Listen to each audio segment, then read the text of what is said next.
said that public sector pay policy has been misrepresented by the media. Here's the proposal that you released. Introduce regional pay boards, tailoring pay to the cost of living where civil servants actually work, saving up to £8.8 billion per year. So how have we misrepresented you so far? Well, what I am clear about is that policy was not about teachers and doctors. But can I be clear, Kay, that I'm not going ahead with this policy? You can, but you said you were misrepresented. I'm just clarifying.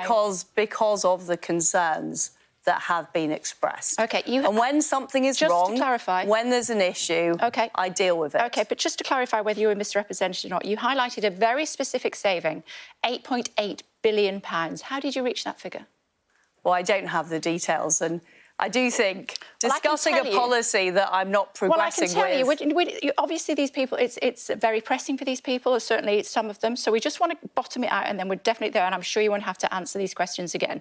It's exactly the same figure, the £8.8 billion, that was issued by the Taxpayers Alliance. They say regional-based pay could allow private sector salaries to catch up with the public sector. This can be done by freezing or reducing pay for existing roles and new positions. In other words, pay cut for nurses, doctors, firemen, police officers in less affluent areas, which is what this gentleman was saying. That wasn't what you were proposing. You've changed your mind. Absolutely, that was not my intention. But given the concern that was caused, I took an immediate decision not to proceed with this policy. OK. And I am somebody who immediately, if there are issues of concern and those are not delivering what I want to deliver, I will make a decision to do the right thing, and that's what I've done. Not just this gentleman here, but Ben Houchen, the Conservative Mayor of Tees Valley, said there's no way you can do this without a massive pay cut for 5.5 million people, including nurses, police officers and our armed forces outside of London. Do you accept that you made a mistake by announcing the policy? I do accept that the way the policy has been interpreted to cover those people was not right. And that's why I took an immediate decision not to go ahead with it. You offended people, though. You misread the mood. You accept that it was a mistake? What I've said is I absolutely accept that it wasn't the right policy to deal with this situation, and therefore I withdrew the policy immediately. And I'm somebody who is honest and upfront, Kay. I dealt with the issue immediately after the concerns were expressed about how this policy had been interpreted, and I've dealt with it straight away. OK, it was a mistake, though.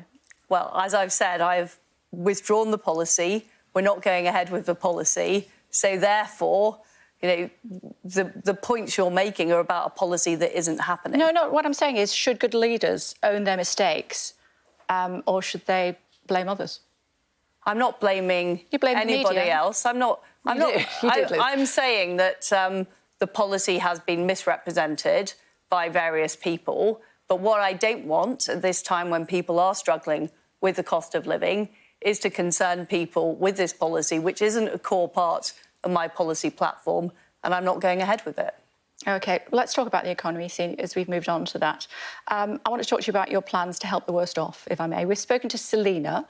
She's a single mum in the northeast of England. She works part-time to support her 3 children and earns just over £10,000 a year. What will you do to help her when her energy bills reach £500 a month in January? So, first of all, I'll take immediate action to reverse the national insurance rise. And won't help her. She earns less than £12,570, so she won't benefit. Well, also, the green energy levy will be taken off your bills. That's £150, and so that's a drop in the bucket, really, isn't it? And what apparently I will something like 9 days of energy for her. And what I will also do is work to increase the amount of supplies we're getting out of the North Sea so that we can get more gas into our system, so we can move forward on dealing with the energy crisis and energy security. Not because ultimately, these problems can only be dealt with by, first of all, making sure Putin is defeated by the Ukrainians so that we don't have this energy supply problem, and also by releasing more reserves in the North Sea.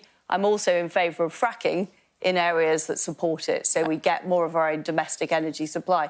But what I can assure you, Kay, is I will do all I can to help people who are struggling with the cost of living.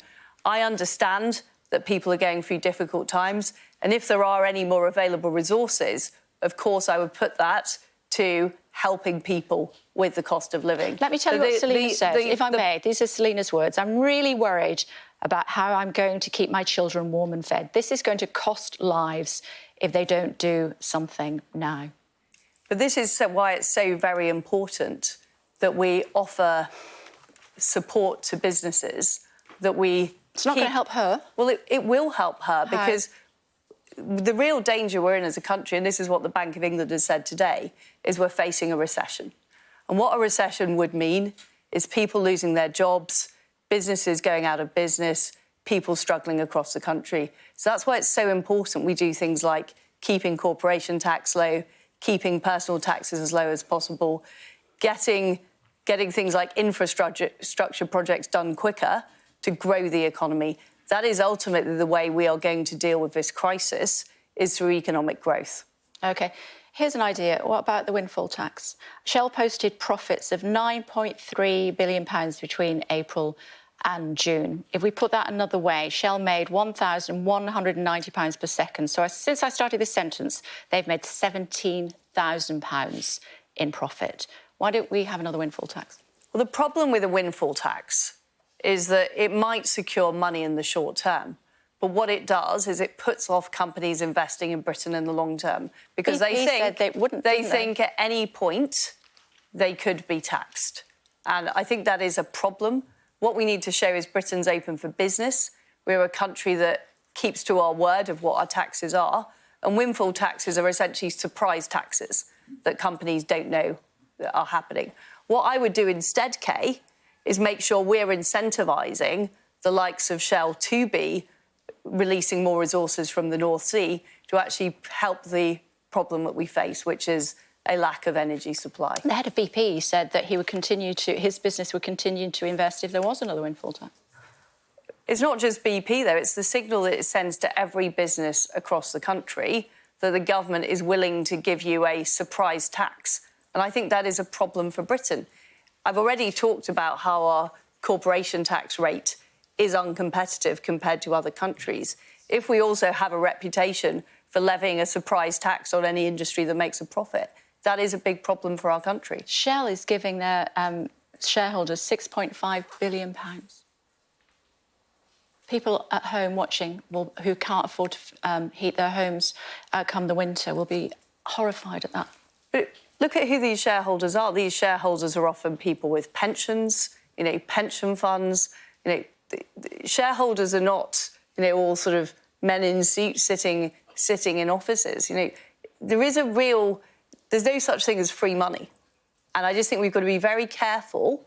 If the UK gets a reputation for arbitrarily taking money in tax that we've not sort of done through the official tax system, I think that's a problem. OK, let's move on to foreign affairs. We've talked about it a little bit. Do you want a sip of water? Yeah. You're very welcome. Talking about Taiwan, I'm sure that we've all seen, haven't we, what's been happening in Taiwan over the last few days. As Foreign Secretary, you told a select committee last month that we should have armed Ukraine earlier. Should we arm Taiwan now? Well, what we do need to make sure is that democracies like Taiwan are defended. And yesterday I put out a statement with my fellow G7 foreign ministers about the very difficult situation in Taiwan and concern about the rhetoric that we're hearing from China, the escalatory rhetoric. Of course, we have a very secure control system for exports in the United Kingdom, and we do licence exports to Taiwan at the moment, exports that are provided by the private sector. So should we arm them or not? Well, what I'm saying is we already licence equipment to go to Taiwan.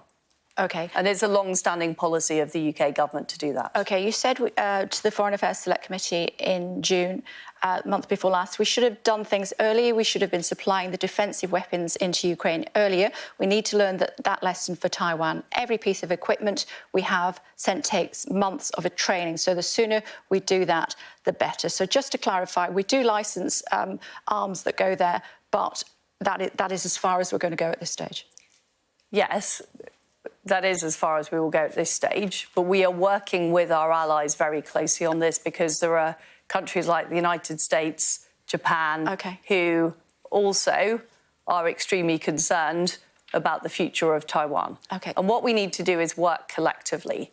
And I have championed the G7 acting together as an economic NATO to challenge some of China's economic coercion practices, but also to make sure we're looking at the security situation and making sure democracies like Taiwan are protected. I'm sure you can understand, Kay, that I can't go into every detail of those conversations because I want on you to just, TV. Sure. But it's a very important principle that we do not allow aggressors to invade, democratic places. We've seen Nancy Pelosi, another strong, influential woman in Taiwan this week. Will you visit Taiwan if you're Prime Minister? We currently have a long-standing... So yes or no question, really? No. We have a long-standing position that the Foreign Secretary, the Ministry of Defence and the Prime Minister don't visit Taiwan. Let me talk to you about Ukraine. Was it an error of judgment to say you'd support Brits going to fight in Ukraine? What I was very clear about is that I supported the cause of the fight in Ukraine, but I've always been clear that the travel advice is that British people should not go to Ukraine. No, what you said was, I do support that when Zelensky called for international volunteers. Ukrainians are fighting for freedom, not just for Ukraine, but the whole of Europe. And you did support Brits going to Ukraine to fight. Well, what I supported... You had to be corrected by your own Defence Secretary. What I was saying is that I supported the cause in Ukraine. OK. Your Foreign Office website said Brits travelling to fight in Ukraine could be committing an act of terrorism. Did you know that when you said it? Well, what I've said is that I support the cause in Ukraine, and actually I've done a lot of work to support British citizens who have been detained in Ukraine, who've been there in the long term, and the Foreign Office has provided those people with support. Are you sorry that people misinterpreted what you were saying? Well, what I have said is that the advice was very clear, the travel advice was very clear, and I announced that publicly, that people shouldn't go to Ukraine. But I think what is happening... It wasn't very clear, because we spoke to people in Poland who were going into Ukraine, who were Brits that had crossed the border and were then subsequently going into Ukraine. Well, there have been many British people going into Ukraine during the war, but we are very clear about our travel advice. OK, I've got some quick-fire questions for you, if I may. Here we go. In your first meeting with the Queen, will you apologise for wanting to abolish the monarchy? Well, I've already met the Queen, and she's been far too polite to raise that issue with me, and I will not be raising it with her. OK, but if she did, would you apologise? Well, I was wrong. I was wrong to say what I did at the time. OK. Will you be apologising to the First Minister of Scotland when you see her? No, I won't. What's the naughtiest thing you've ever done? I'm certainly not going to say that on TV. Oh, was it that naughty? Well, my daughters are watching, so I don't want them getting any ideas, Kay. Yeah. Being Prime Minister is the most invasive, exposed period in any politician's life. Is there anything that you feel that you would want to come clean with the audience here in the studio and at home? Because there's no one else listening, so it's all fine. I can just tell. Anything that you need to get off your chest? I can tell you, Kay, there are no skeletons in my closet. I think everything I've ever said and done is known about very publicly. Would you remove the whip from Boris Johnson if he's found to have deliberately misled Parliament over Partygate? I'm not making any prejudgments about that. Why not? Well, I'm not making prejudgments. I'll see what the committee says. But if they say deliberately misled Parliament? As I say, I'm not making any prejudgments about that. OK, what one changed... By the way, I'm very clear he didn't mislead Parliament. Well, we'll see what the what the committee says. What one change to the system would you make to restore integrity? Because there's a lot of people here in the studio... Thank you. Not just here in the studio, but watching at home as well. Integrity has been lost in the Westminster bubble. What would you do to change it? Well, I think the answer to restoring integrity isn't introducing more rules, because we have endless rules and codes. The issue is about clarity and leadership and doing what you say you will do and following through on your promises. What I would also do as Prime Minister is restore the Chief Whip to number 12 Downing Street. The Chief Whip was moved out by Alistair Campbell and replaced with the Press Office. I think that was a mistake because it reduced the link between the Prime Minister, the Chief Whip and the Parliamentary Party. And I would make sure I would make sure we had zero tolerance for bad behaviour in the parliamentary party, but we're also supporting MPs because, as you say, being Prime Minister is an exposed job, but actually being an MP at the moment is pretty difficult. There's all kinds of difficult things said about you on social media. It can be very difficult for people's family lives. So at the same time as making sure we have discipline and, making sure people are honest and behave themselves, we also do need to offer MPs that welfare and support a new ethics as well. advisor. And you stand by if you would. A new ethics advisor. Well, I will look at the role of the ethics advisor, but I'm somebody who does act with integrity, and I think people have seen that in every job I've done. And I slightly worry about outsourcing ethics to somebody else. So no as Prime Minister, I should You'd be in know charge of the ethics. difference between right and wrong. And of course, there need to be proper independent complaints procedure. There needs to be proper whistleblowing procedures. But I would want to look at how those things are structured. OK, you were loyal to the PM despite parties during lockdown, or when he promoted a man who groped colleagues, or when he was rewriting the rules to help out his mates. Throughout that, you stood shoulder to shoulder with a man who has betrayed the office of Prime Minister. I don't agree with that characterisation, Kay. I supported Boris Johnson for the leadership. I think he did a good job as our Prime Minister. He delivered Brexit. He delivered the vaccines. He also did a fantastic job of leading the free world in standing up to Vladimir Putin in Ukraine. Yes, he made mistakes. That's absolutely true. He said sorry for the mistakes he made, but I think it's completely wrong to characterise him in that way. I don't know. What does the audience think? Hear, hear. Yeah, agreed. No. OK. I think it's opinion. Opinion is divided on that issue. I think we can hear from people in the audience. But I have worked closely with Boris Johnson. I know the difficult times he went to. He was in very serious trouble when he had COVID. And, it's been a very, very difficult time to be in government. But look, many mistakes were made during lockdown, Kay, by many people. And I just think to sort of say that this was the crowning problem is not right. Yeah, some in charge of policy, some not.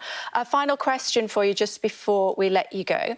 You were a Remainer, and now you're not. You supported Brits to fight in Ukraine, then you didn't. You wanted to build on the Green Belt, and now you don't. You wanted to abolish the monarchy, and now you don't.